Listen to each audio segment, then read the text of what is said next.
The speaker is Yuval Dolev, professor in Maryland University, professor of philosophy. Yeah. Yes. So, let's start. Thank you. Okay, so I think this talk will be a bit different from the other talks in this workshop.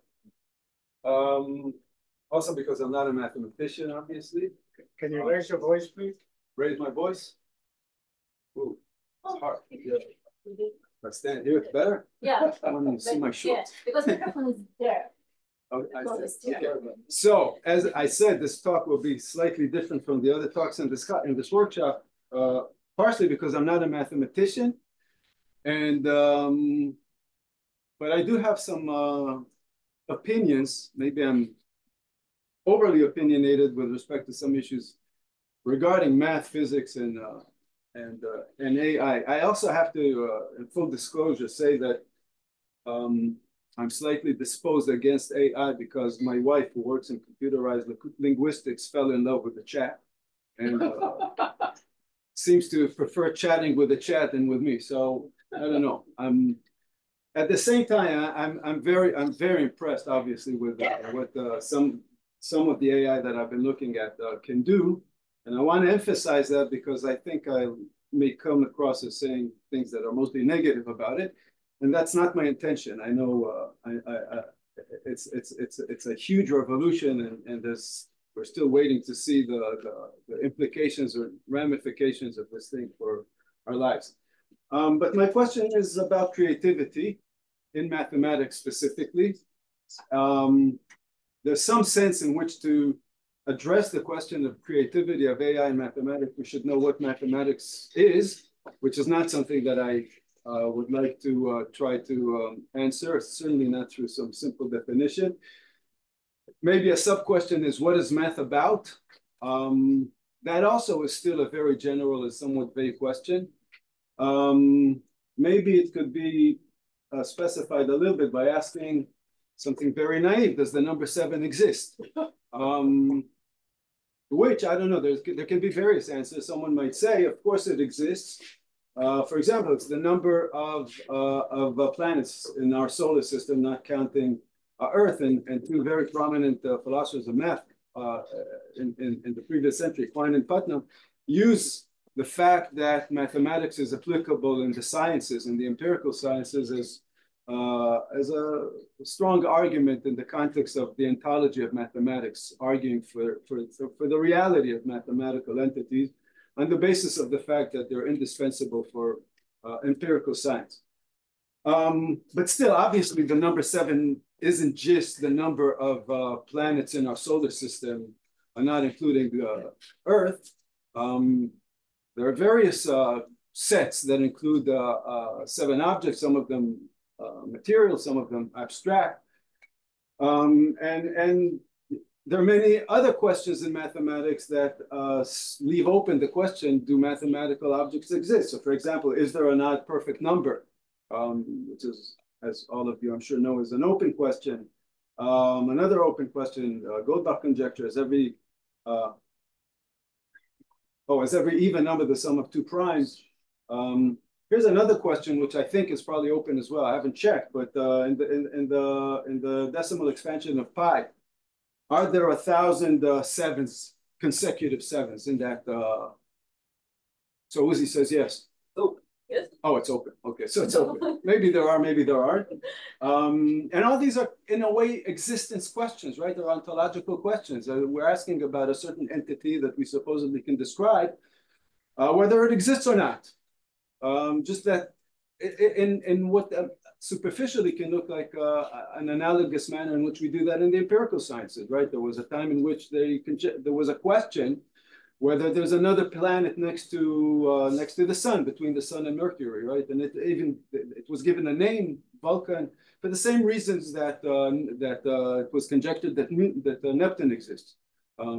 And there were many things that were known about this planet. It was known what its orbit is like. It was known what its mass is like, and so on, right? Because it was conjectured because of deviations in the trajectory of Mercury, from which it was possible to make various calculations and describe many properties of this extra planet, and then ask, does it exist or does it not exist? Maybe it's built out of dark matter. Maybe it's a ghost. Yeah. Maybe. Could be a planet. Well, today, most scientists, or let's say all scientists, agree it does not exist, neither is dark matter or anything else. It was the first proof of general relativity, the perihelion of Mercury. The deviations in Mercury's trajectory are explained by general relativity. We don't need the dark matter planets, whatever that is that exists there. And similarly, we can ask about these thousand. Okay, so just to give you a quick rundown, that's a territory which maybe some of you know less. Well, over the last 150 years, various schools within the philosophy of mathematics have developed mostly in response to what some describe as a crisis in the foundations of mathematics that evolved through the 19th century, partially because of calculus, partially because of the appearance of non-Euclidean geometries and so on. Various significant dramatic developments in mathematics led quite a few mathematicians and people on the borderline between math and physics to try and understand what is math about, what are its objects, and so on. And I just listed the first four of the main schools that evolved back then, and philosophers of mathematics are still working within these, around these questions within these schools. So we have Platonism. Gödel was a staunch Platonist. Logicism, which was discussed very, very extensively, but by many, can be traced back to Kant, but later Frege, Russell, Dedekind, who never expressed his support for logicism explicitly, but from the many things he said, he's been classified as a logicist. Formalism, David Hilbert devoted a lot of energy and work and creativity to develop what this approach to, in the philosophy of mathematics, to mathematics known as formalism.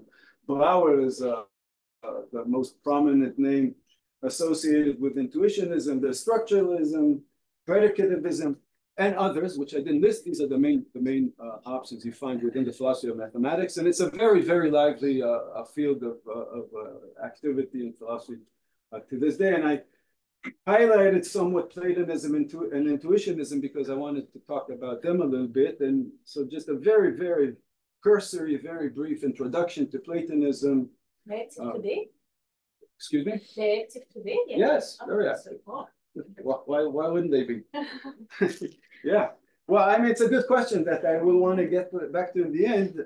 But since you've asked this question, I'll already comment that I'm expressing my own individual opinion. Obviously, nobody has to agree with me, but there's a hallmark, there's like a litmus test for a question that establishes, in my mind, very, very decisively whether it's a genuine philosophical question or one that only poses as one, and that is whether it remains unanswered. So questions that are unanswered and have been discussed for the last 2,500 years, and there's quite a few of those, are genuine philosophical questions, right? They went through Plato and Aristotle and Kant and Leibniz and Wittgenstein, and the list is long, and they're still being discussed. That means they're real, genuine philosophical questions, questions that kind of dropped off the conversation, probably were not really philosophical to begin with. So this is a definition by Escher. Escher says about Platonism, which is the name we give in the philosophy of mathematics, the what is generally in philosophy referred to as realism. The Platonism says the laws of mathematics are not merely human inventions or creations, they simply are. They exist quite independently of the human intellect. So if there's a mathematical truth, it's true whether we discover it or not, whether we know it or we do not know it, articulate it or not, it's just true. This is a slightly more extensive quote from a philosopher in Australia. Collivan, I think is the way his name is pronounced. In one of his, he has an intro to philosophy of mathematics books. There are quite a few of those. So he says, mathematical realism or Platonism is the philosophical position that mathematical statements such as there are infinitely many prime numbers are true, and that these statements are true by virtue of the existence of mathematical objects, prime numbers in this case. That all seems fine until you think about the nature of the objects being positive. Where are they? Where are these objects? They're not in space and time, presumably. What are they like? Here's the biggest question for Platonism. How do we know about them, what they call the problem of the epistemic axis? How do we know about these mathematical entities? Given, or assuming at least, that it's not through causal interactions with them. It's not through photons entering our pupils or vibrations in the air that affect our eardrums and so on. How does our mind gain access to these entities? I don't want to call them abstract, but at least here it's presumed they're not in space and time. There isn't a location in the cosmos where you can go to meet in person the number 7 or something like that. What about all the other mathematical objects such as sets, functions, Hilbert spaces, and the like? Do all these exist? So these are questions, but very roughly speaking, that is Platonism. And I say roughly speaking because a big question in philosophy, as I said, from Socrates to this day, is what does it mean to be a realist? When someone says, I'm a realist about so and so, I'm a realist about the planets, I'm a realist about numbers, I'm a realist about moral values, what does it mean to be a realist? And it's a big debate in philosophy. Okay, on the other end of the spectrum, in this variety of positions in philosophy of mathematics, there's a position known as intuitionism. As I said before, it's mostly associated with Brouwer, the mathematician. And according to intuitionism, mathematics is essentially an activity of construction. The natural numbers are mental constructions. The real numbers are mental constructions. Proofs and theorems are mental constructions, and so on. Yeah, mathematical meaning is a mental construction. So in contrast with Platonism, that takes mathematical reality, let's call it, to be independent of the mind and exist who knows where, but not dependent on us in any way, right? It's not the question of whether there are human beings in the universe or not, whether there are infinitely many primes or not. So for the Platonists, there are infinitely many primes, period. So without humans having language, this truth wouldn't be articulated, but it would still be true. Just as it would still be true that there are 8 planets in the solar system, even if there are no rational beings to count them. But an intuitionism goes to the other extreme and locates the mathematical realm within the human mind that creates it. This has very far-reaching ramifications. So one of them, and this is a quotation out of Brouwer.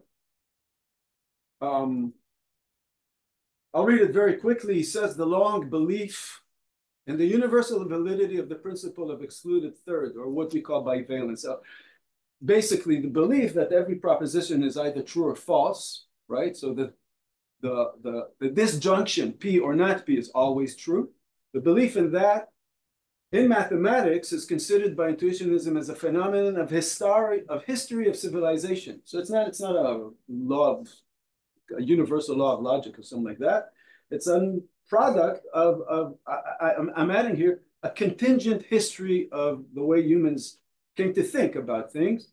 Of the same kind as the old-time belief in the rationality of pi or in the rotation of the firmament on an axis passing through the Earth. And intuitionism, so intuition is likened the laws of logic, of classical logic, to our prejudice that the Earth is flat or that the Earth is the center of the universe or whatever. Which are, of course, beliefs that people held on to for hundreds and thousands of years, because in some sense, they're verified, corroborated by experience, right? The flatness of the Earth, or the Earth being the center of the universe, is what you'd naturally think if you base your understanding of the universe on how you experience it. It takes quite a long process of science to understand these claims may not be true. And intuitionism tries to explain the long persistence of this dogma by the practical validity of classical logic for an extensive group of simple everyday phenomena. This fact apparently made such a strong impression that classical logic became a deep-rooted habit of thought, which was considered not only as useful, but as a priori.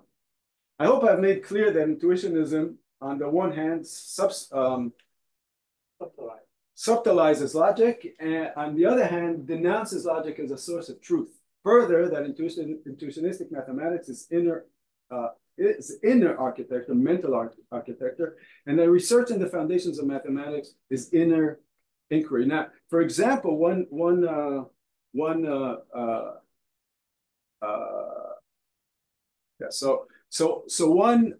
consequence of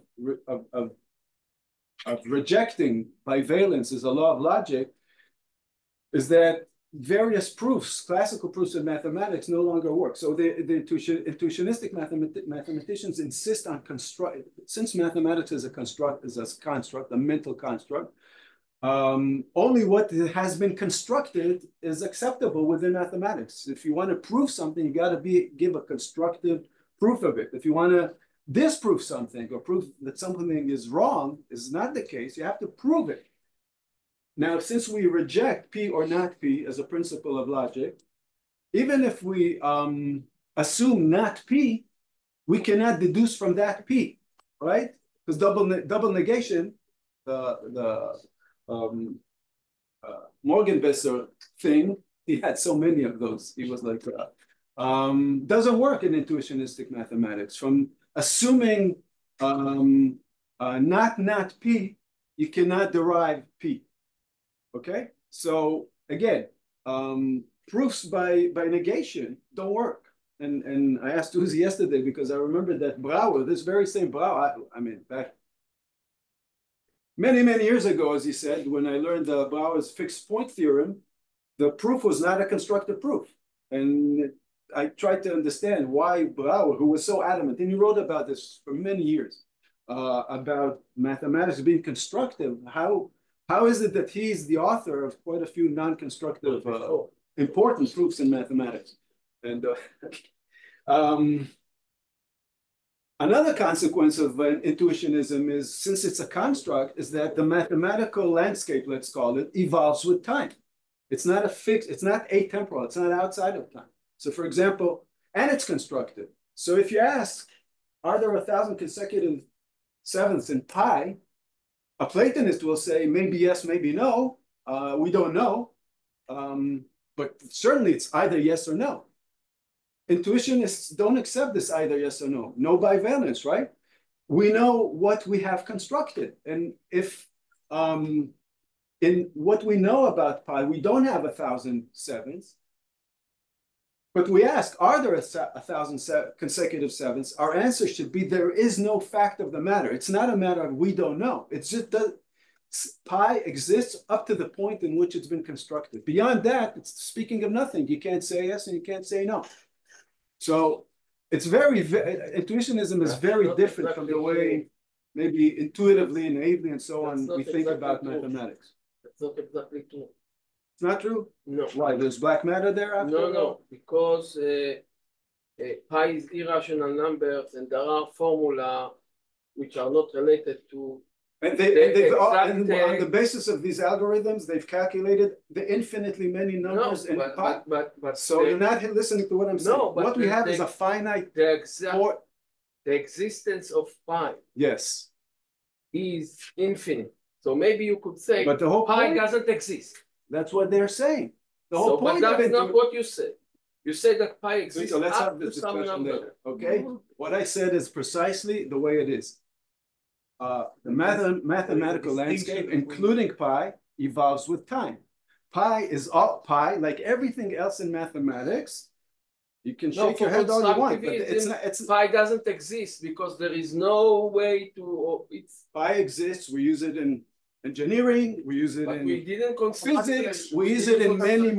We mean it in many contexts, but it is not an infinite entity. It's a finite entity. It's not a pi. It's approximation of pi. Okay. So there is a comment from the chat about Brouwer, saying that he later on rejected his non-constructive work, but the rest of the community. Yes. Right. Later, he rejected the non-constructive work and stayed just with the constructive intuition. Ah, really? Yeah. No. He was a very serious and devoted and committed intuitionist. Okay, so that's intuitionism. There are weaknesses to intuitionism as well. So the problem of epistemic access is much less of a problem for intuitionists because mathematics is a mental construct. So what we access is our own mentality. Apparently, supposedly that is more accessible than, you know, these abstract entities that are neither in space nor in time. There's a question about applicability outside the mental, right? Why would mathematics be useful outside? If it's a mental construct, why is it applicable for physics, for example?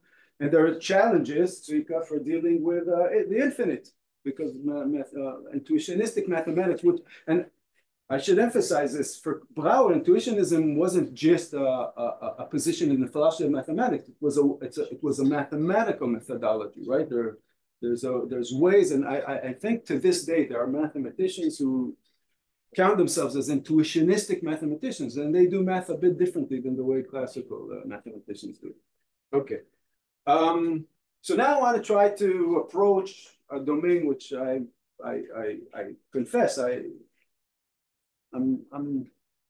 these are kind of initial steps I'm making in it myself, and that is the question of creativity, which I think is a big question in general, not just in mathematics. A big question what creativity is, where it comes from, so on. How does it happen? And there's I think a quite extensive literature on this question. I'm not going to rely on it. I don't know what to bring from it, but I want to ask and ask with you. For example, if you're a mathematician, an intuitionistic mathematician, I'm talking Brouwer and his colleagues now, why would you engage in constructing these mathematical constructs? It's a mental activity. Why would you do it? What is your motivation? What is driving you towards this exploration? Why seek mathematical truths, given specifically that they are mental truths or truths about the mental? What is its aim? And I'm just conjecturing here, hypothesizing. My guess is as good as anyone's, or maybe some mathematicians here have much better guesses than I. Now, one reason you do it is, I don't know, you get some kind of pleasure from it. I said there are Kantian roots to intuitionism that intuitionistic philosophers, mathematicians are aware of. And in Kant, the reflection on reason, on pure reason and so on, is aimed at uncovering, among other things, is aimed at uncovering a priori categories, the architecture of the mind. I think in the quotation I read, Brouwer uses this word, architecture. So maybe that's a motivation. And maybe since it is developing in time, there's some future-oriented goal that we aim to approach and get closer to. But why would we engage, again, why would we engage in this constructive activity is, I think, a question that it's useful to pose, at least in the context of trying to understand what creativity in mathematics is. Let's look at Platonism. So in Platonism, we have quite a few, and this is really just a tiny sample of a very long list of quotations out of mathematicians who emphasize various things, but I chose to focus on an obvious aspect of this. So Hardy, the mathematician, says, beauty is the first test. There's no permanent place in the world for ugly mathematics. And he says the mathematicians' patterns, like the painters or the poets, must be beautiful. The ideas, like the colors or the words, must fit together in a harmonious way. And in other places, and you'll find this not just in math, you find this even in physics in various contexts, similar statement, that not only is it a test, beauty, it's a criterion, because it's essential, or I'll rephrase it. In physics, you can get quotations of physicists who say that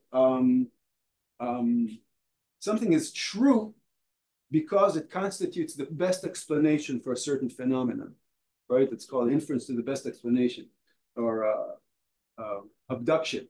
So it's not that the fact that an explanation works well is indicative of the fact that it's true. It constitutes truth in physics. And similarly, beauty is taken here to constitute truth in mathematics. Poincaré says, the mathematician does not study pure mathematics because it is useful.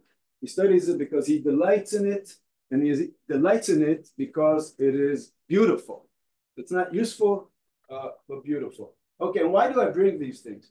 Because whether you're an intuitionist or a Platonist or the other schools of thought that I mentioned before, maybe a bit different in this regard, but at least in these two very important approaches to philosophy of mathematics, the motivation to do math and the creativity that goes into it is obviously not a matter of randomness. Randomness, by randomness, I mean like in quantum mechanics, right? A photon goes into a splitting polarizer, goes right or left. It's a matter of it's random in the deepest sense of random that we have. And so it's not a matter of randomness, it's not a matter of statistics. If they're talking about beauty or about motivations of this type, they're as far from these concepts as they can be. So at least according to Hardy, Poincaré said, it's a very, very long list of mathematicians, including one I won't mention the name because I should have consulted him before, but a very well-known Israeli mathematician that taught at Bar Ilan for many years, for whom beauty really is central, both as a motivation, but also as a beacon in the light of which mathematical progress is achieved. According to these mathematicians, the creative process means engaging with and working in a space that includes the beautiful and the good. And I mentioned Plato because that's why it's called Platonism. So for Plato, the mathematical entities, together with the good, what he calls the good, the beautiful, and so on, are part of the realm of ideals, and they're interwoven into each other. So there's a very significant normative aspect to creativity, or a teleological one, or else it's aimed towards a future goal or design or structure that we want to achieve. And I think that if we want to ask whether AI machines can be creative, this is the bar that they have to satisfy. So if creativity is inseparable from normativity, from the beautiful, the good, whatever, and we want to say that AI machines are creative, that means that they somehow have access or operate in that space. It's not a matter of just randomness and statistics. Now here, I don't mean to be provocative. I really don't. This is how I articulated it. It's up for discussion, and if you want, you'll have such a discussion later. But yeah, I guess the wording maybe is I should have softened it a little bit. But this is what I wrote. This maybe I was upset at the chat that was chatting with my wife. AI gobbles up data by bulk, and after digesting it, coughs up a product. The stories it writes are a mishmash of tokens rearranged inside its intestines, not randomly. So the rearrangement of tokens doesn't happen randomly, or the adding up of tokens if we're talking about the chat, but not according to any deliberate literary plan either. If I'm talking now about the stories that you can ask an AI to write, which are very, very impressive. I mean, they're jaw droppers, if you can say that. But we know how it works, right? It adds on tokens according to a certain process that it executes on certain tokens that are fed to it in the beginning. There's a Stephen Wilson. I don't know if you're familiar with Porcupine Tree. It's a very important band led by Stephen Wilson. Stephen Wilson was invited to produce a song, a Stephen Wilson song, on the basis of AI. So AI wrote the words, was requested to write a Christmas song, wrote a Christmas song. It animated the song, and Stephen Wilson composed it and performed it. And it's a beautiful song. And it's amazing. I mean, you read the words, it's amazing. But it's not a song that gives expression to Wilson's really incredible creativity. And I'll raise it as a question whether the same happens in math. So in math too, and AI works with a huge bank of previous works, which it can operate on. But to create genuine breakthroughs, groundbreaking novelties, to bring to the world a new perspective on things, which is what happens when great mathematics happens, or when great music happens, or whatever, is more than reproducing stuff very similar to what's already in the system. Very similar to what's already in the system. So a new musical genre, jazz, or okay. Now, just to stress the point, you all know the Emile Borel story about the monkey that sits in an infinite amount of time. So with probability 1, it will produce Shakespeare's work or any string of characters whatsoever, right? It will write the Bible, anything will come out if you just let it hack the keyboard for enough time. It's a theorem. But let's say that the monkey does it for a very long time, but a finite amount of time. So it will not produce all of Shakespeare, for sure not. But let's say that it's long enough, and he does come up with one of Shakespeare's sonnets. I don't remember how many sonnets Shakespeare wrote, but many. Well, he writes one. He spouts out one. He doesn't write it. Would we say that this monkey was creative in writing a Shakespeare sonnet? I hope we agree that we wouldn't say that, and the reasons are quite plain, right? The creative process, for example, for Shakespeare, includes, it's part of the process, the story behind the creation, why he did it, what mood he was in, what he was trying to capture, the quest for beauty, meaning, understanding, in the case of Shakespeare, let's say the human soul or whatever. I'm even using this expression of Gabriel Marcel. He was a French philosopher in the beginning of the 20th century, the desire to experience the mystery of being, maybe drive there. And in the case of Shakespeare, for example, there's surely a relationship between this one sonnet that the chimpanzee happened to achieve and the rest of Shakespeare's works. You can't look at a Shakespeare sonnet in isolation, right? I mean, you can imagine any kind of science fiction scenario you want. You know, rain falls in, I don't know, Peru in the desert, and the drops happen to draw marks that if you look at them from above, they can read like a Shakespeare sonnet. Will we say that the rain wrote a sonnet? I think that would be absurd. And I think that insofar as creativity goes, AI is like that. Now, I'll conclude. I'm not doing the time. 10 minutes? Okay, yeah. I'll take 2 more minutes. Okay, let people get at me. So is my argument or the gestures I made here, are they conclusive? I mean, can we say definitively AI is not creative? Of course not. And as I said before, like I think it is a philosophical question. What is creativity is a philosophical question. Whether machines can be creative, just like the question, can machines be conscious and have thoughts and so on? These are genuine philosophical questions. They're very old, by the way. I don't think, I mean, the appearance of the chats and AI and so on obviously reignited discussions, but the discussions were there previously. And I just want to close with, I think this is close, let me just make sure, yeah. With an analogy, I came up in conversation with Tzika before. So take the free will determinism issue. I just want to say something very brief. I mean, this is for a much longer conversation, but I'm very taken with one of William James's philosophical papers. It's a paper he wrote in 1884. So the mathematicians here will help me. What is it, 140 years ago?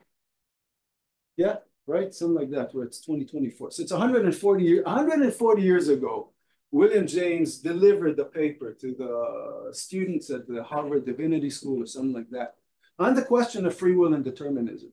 And if it was up to me, which it's not, if it was up to me, every student of no matter what discipline in the world would have to read this paper. I can't achieve that. I'd like to achieve it at Bar Ilan, every Bar Ilan student. I can't achieve that either. I'd like to achieve it in my own department, philosophy department. That ain't gonna happen either. In your class. And I give a course on James, and even in my course, my students don't read this paper. But I think it's a very important paper, and I'll tell you why, because I think there's so much talk about free will and determinism, and now physicists have, for the last 30 years, I'd even say dominated this conversation almost. Penrose, here in Israel, Yakir Aharonov, Chaim Sompolinsky wanted to write a book on it, and I've been up to, I have we used to collaborate in some ways. There's a Swiss physicist who works on EPR and quantum mechanics who wrote a few papers on indeterminism in physics. It's a very, very lively conversation, and it's a pity that people don't go back to this 140-year-old paper, because he makes there one point, he makes there many points, but I just want to mention one in the context of our conversation. He claims there, and I think once you read it, it's almost obvious, this is not an empirical question. It's not going to be decided in a laboratory. There's no theory of scientific theory, physics or other theory, that will establish for us as a scientific truth whether we have free will or not, whether the world is deterministic or not. I mean, the concepts with which this debate is conducted are not scientific concepts. It's very, very hard to say what freedom is, for example, what it is. So I mean, if you want to read Kant's second critique, the critique of practical reason, in my view, the most profound attempt to say what freedom comes to. But without an understanding of what we're talking about, how can we resolve this issue? And when you look at the arguments put forth by physicists, for example, in the context of this debate, they're really useless as philosophical arguments. You can't look at the laws of at quantum mechanics together with relativity theory, which is what physics has to offer these days, and come to a conclusion as to whether the world is deterministic or not. It just makes no contribution. And once you've been all of my talk. One second, just 1 second. I'll finish in a second. And I think that whether AI is creative or not is more like this question, free will and determinism, than a question in the engineering of AI and so on. That's what I think. Okay, thank you. Okay, we'll start the Yes. So it seems that you cannot give definitions. That what? You cannot give definitions. No, I can't. But you do not provide measurements. No, but I you don't. have opinions. What? But you have opinions. That's true. You nice. described it very accurately. When I'll be a physicist or an engineer, I'll give you definitions and I'll make measurements. No, I understand. But if you want, but you understand, but you have to show me, and you won't do it with definitions or measurements, that the question is not a philosophical question. I see. You see, I good. Understand. Why should we care about your philosophical questions? You shouldn't. Okay. You shouldn't. Then why aren't you? I was invited. Some people, apparently not you, care about philosophy. I know it's a very small portion of the population. I can tell you our department is very small. Maybe thanks to influences by people like you, it's shrinking. Yes. And the world doesn't look nicer to me. But, it's a matter of taste, maybe. Apparently, you don't know what philosophy is about. You don't care about it, and that's fine. No, I know. I just don't care about it. I want to. Why? Just one question. Why should I care what you care about? I want to answer him. Yeah. So philosophy is the science asking the right question. But he says that So this is why you should care. No, they cannot be. If the answer you mean making a measurement, you will never no, be you can't a make a good measurement. mathematician. That's the only reason why you should be interested in philosophy. But look, It's how you ask the right question. That's what they do. Well, this is better for me. No, I mean, look, the fact of the matter is most people don't care about philosophy. This has always been the case, and it's still the case. When Socrates went around Athens, and he was a historical figure, maybe in case you don't know it, he's not a mythological character. He went around Athens and tried to get people interested in philosophy. You know what happened to him? You know what happened. He was condemned to death. But not because Maybe of philosophy. if you were there, the same would happen. I don't know. Not because of philosophy. He supported the 30 Terranian, which killed many. He supported what? After the war between Athens and Sparta, which there he was a participated in. dictatorship, and he supported the dictatorship, and they killed many. But that's people. not at all why he was executed. No, but that's the It's real not the reason. background. No, that's not the reason. Yes. No, no, we have. How do you know? You were there? No, but you were there. Yes. See, that's okay. I have a question about something you mentioned about creativity. Yeah. Tell me if I'm mischaracterizing you. You offered sort of a pessimism with regards to AI and creativity, meaning that as it just digests a lot of data and spits it out, then that somehow paints how creative must it be when creativity, as you put it, is something beyond this digestion and regurgitation of data. But I offer, like, as to me, I think maybe I'm offering a counter pessimism.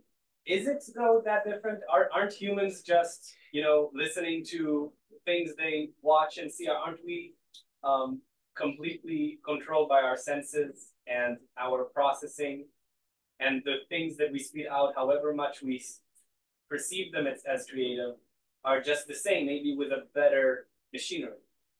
Meaning, if it seems, how can we know when something is truly creative or not? It's an excellent question, and I'm not sure I have a good enough answer, but I think really it's an impression, an opinion. When you look at various domains of human creativity, you have these moments of like it's a quantum leap.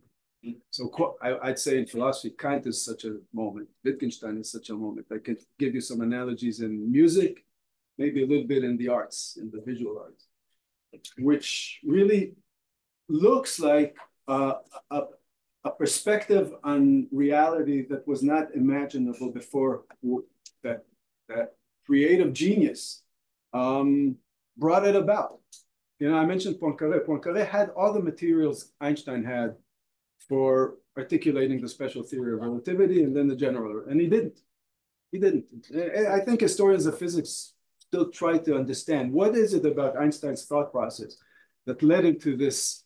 It feels like a quantum leap, to say, okay, the velocity of light is a constant of nature with all that you can derive from that if you add the principle of relativity. And people no less creative and ingenious than him were around, and they didn't do it. So I don't know. I would add to that, hesitantly, that I think reflection on your own creative process, which I'm sure you engage in on occasion. Maybe can do that as well. What? They can. I think it's a kind of experience that all of us have, on each of us within their own creative capabilities, where you feel that something, I don't want to say came out of nowhere, and in this respect, you're right, it's all a processing of things that are in there, but something happens which is different than, for example, in a logical deduction, which really just is a matter of extracting a conclusion from premises that in some ways already included. And I don't know, I'm not a mathematician. I have no idea what it feels like to be creative in mathematics, but I've spoken to people, and there's, people dismiss it. So, your sentiments and, your psychology. And I think the way we experience things is a very important guide for understanding what happens. And there's this sentiment of creativity that. David Mankin from Zoom is wanted. What? A question? A motion from Zoom? David, can you ask? Yes. So I wanted to start by saying it seems like a lot of the background here is that you're saying that a lot of these questions are not empirical. So like there's no predictive claim that somebody could make one way or the other about what's happening, which I don't know, I think is unfortunately trying to remove things from the realm of empiricism when I think that they can be. But specifically, you said that LLMs are not following a deliberate literary plan. And we have work on interpretability and the internal workings of these models that do seem to show that there's internal planning that occurs in a language model's output. It seems like the success of language models is at least some evidence that what's happening inside of human minds doesn't require explanations that require on free will or other concepts. Is it the case that that the explanations that you have aren't affected at all by the empirical success of these models at doing things that it was claimed weren't possible before? I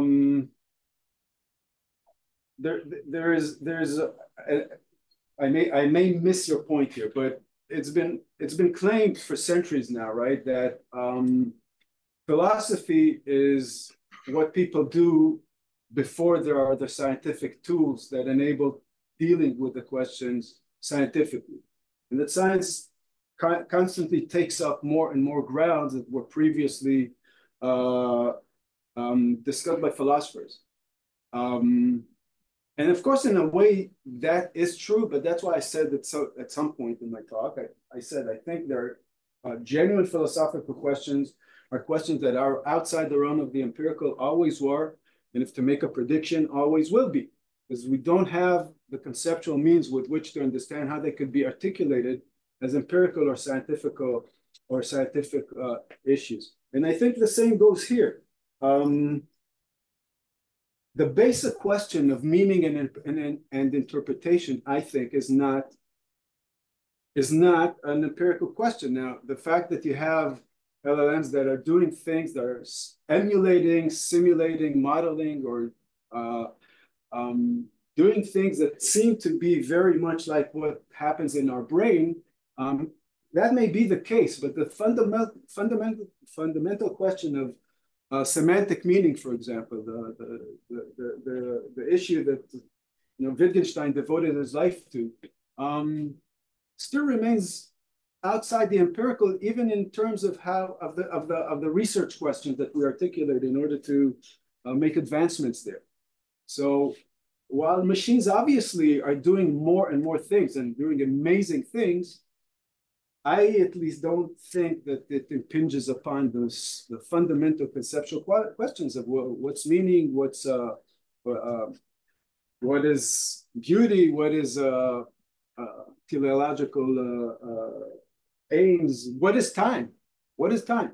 Time, for example, I think is a question that remains outside the empirical. The distinction between the past, present, and future, which is so pertinent to these discussions as well, is not one that science has a word to say about. It's not one word. I mean, the few words it does have to say are evidently wrong, right? When scientists say there is no such thing as time's passage, or there is no such distinction between past, present, and future, that's a very, very radical kind of stance to have, because it conflicts head on with everything we experience, know from our lives, from language, from thought, and so on.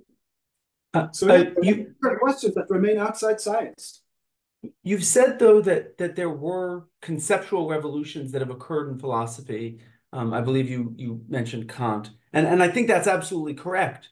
But it seems like there are things that can, in fact, lead to philosophical progress, that there's some relationship between empirical or conceptual or philosophical claims that can have truth values. And if that's true, I'm confused as to why you're saying that these things are outside the realm of evidence. Yeah, I don't think that's true. I don't think there are philosophical truths. I don't think there's progress in philosophy in the way that you see progress in math or in physics. And what Kant does, I think, is bring an absolutely new, hitherto unthinkable perspective on things but not a solution to the problems, right? It's not that he's discovered something and we can say, okay, now we finally understand the relationship between intuitions and the understanding and move on, which is what he thought he did, right? When he reads this prologue and he says, this is what I'm writing, I'm laying down the groundworks for any future metaphysics, namely, you don't need to deal with these questions anymore after me. But that turned out not to be the case. And quite a few philosophers say that. You know, the young Wittgenstein says, my Tractatus settles a bunch of questions. The future generations will deal with other questions. That turned out not to be the case with respect to all philosophers in history. So there's not one question that the philosopher claimed to have solved in a way that exempts us from dealing with, which really is solved in the way that, I don't know, when Fermat's theorem was proved, that's it. You don't need to prove it again. I mean, maybe you look for a better proof or a different proof. That's interesting. But it's been proven. That doesn't happen in philosophy. As far as my opinion about what philosophy is goes, there are many, many, many philosophers that would vehemently disagree with me and probably agree with you. And I may be wrong. It's very possible.